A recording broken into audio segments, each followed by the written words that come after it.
Assalamualaikum warahmatullahi wabarakatuh. Yang kami hormati Ibu Putri, selaku dosen mata kuliah Statistika Terapan.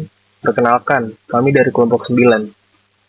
Pada kesempatan kali ini, kami akan mempresentasikan hasil kajian kami yang berjudul Hubungan Waktu Belajar dan Nilai Akademik Mahasiswa. Penelitian ini kami angkat karena untuk menganalisis apakah terdapat hubungan signifikan antara kebiasaan membaca yang diukur melalui durasi belajar per minggu dengan nilai akademik mahasiswa. Kami terdiri dari 4 anggota, di antaranya saya, Ahmad Syafazaki, dan 3 rekan saya yaitu Ahmad Zainasi Syukri, Muhammad Fairuz Arianto, dan Yogi Nugroho. Selama beberapa minggu terakhir, kami telah mengolah data dan menganalisis apakah terdapat hubungan yang signifikan antara kebiasaan membaca dengan nilai akademik mahasiswa. Membaca merupakan aktivitas penting dalam proses pembelajaran mahasiswa. Waktu yang dihabiskan untuk belajar atau membaca di luar kelas sering dikaitkan dengan prestasi akademik. Penelitian ini bertujuan untuk menganalisis apakah terdapat hubungan signifikan antara kebiasaan membaca yang diukur melalui durasi belajar per minggu dengan nilai akademik mahasiswa. Penelitian ini menggunakan pendekatan kuantitatif. Data kami ambil dari platform Kaggle menggunakan Students Performance Dataset yang berisi informasi dari 2.392 mahasiswa.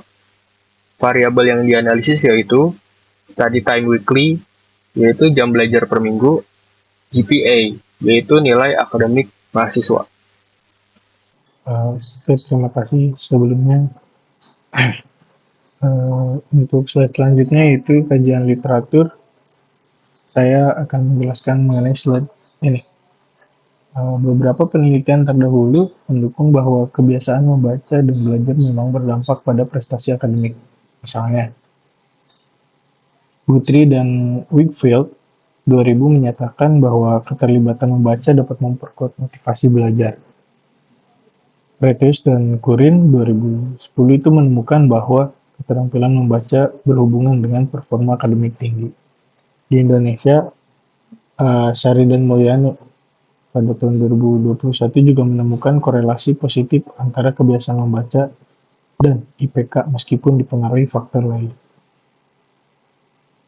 Untuk hasil dan analisa yang sudah kita kerjakan, seperti yang ada di slide ini, hasil regresi linear sederhana menunjukkan bahwa memang ada hubungan signifikan antara waktu belajar dan GPA, ditentukan dengan p-value kurang dari 0,05. Namun kekuatan hubungan ini lemah, ditunjukkan dengan nilai R sama dengan 0,032. Artinya hanya 3,2% variasi nilai akademik yang bisa dijelaskan oleh durasi belajar.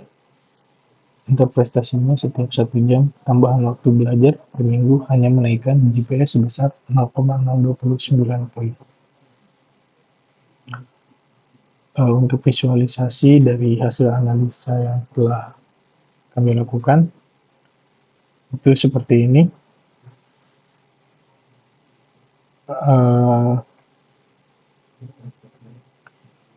Di slide ini ditampilkan scatter plot antara waktu belajar dan GPA. Sumbu X yang ada pada gambar adalah jam belajar per minggu. Sumbu Y adalah nilai GPA.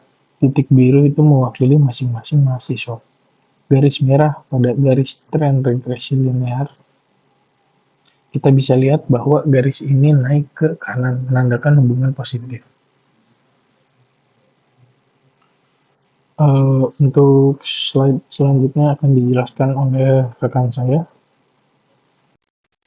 Oke, selanjutnya akan dijelaskan oleh saya. Saya akan menjelaskan gambar dari hasil visualisasi tadi.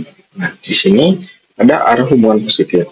Garis regresi yang tadi yang berbentuk panjang ke atas, itu yang berwarna merah, itu menunjukkan arah yang menaiki dari kiri ke kanan. Nah, artinya jadi semakin banyak waktu belajar per minggu rata-rata GPA atau indeks prestasinya, mahasiswa cenderung meningkat. Nah, dengan kata lain, terdapat hubungan positif antara waktu belajar dan nilai akademik.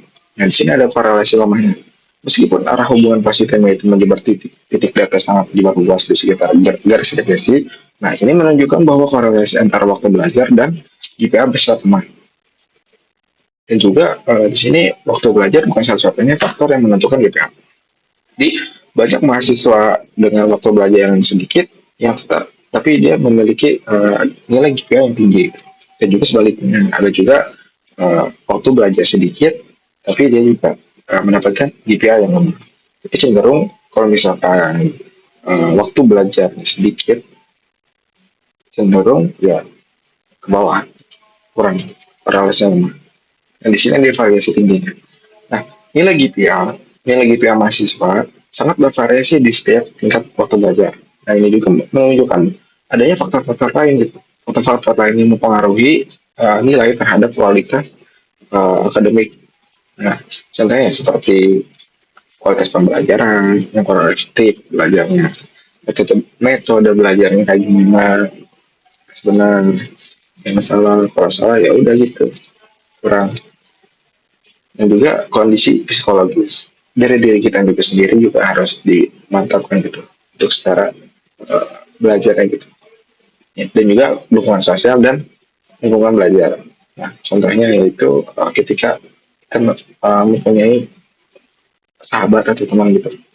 Kalau misalkan dia baik, ya bisa jadi kita ke bawah ikut baik. Kalau dia semangat atau ambis gitu, kita juga bisa ke bawah ambis atau semangat juga. Oke, selanjutnya saya akan juga menyimpulkan dari antara penjelasan dari awal sampai sekarang ini, saya akan menyimpulkan jadi terdapat hubungan signifikan antara waktu belajar dan juga GPA. Namun hubungan bersifat lemah, R pangkat 2 itu rendah. Waktu belajar bukan satu-satunya faktor penentu nilai akademik, dan juga kita disarankan mengelola waktu belajar dengan bijak. Nah, maka kami menyarankan agar mahasiswa bisa mengelola waktu belajar dengan bijak dan juga mempertimbangkan faktor lain yang mendukung prestasi seperti ekskul atau apa gitu, sambil kita mencari bakat kita itu di mana. Oke, mungkin cukup sekian penjelasan dari kelompok kami. Mohon maaf atas kekurangannya. Wabillahi taufiq wal hidayah. Wassalamualaikum warahmatullahi wabarakatuh.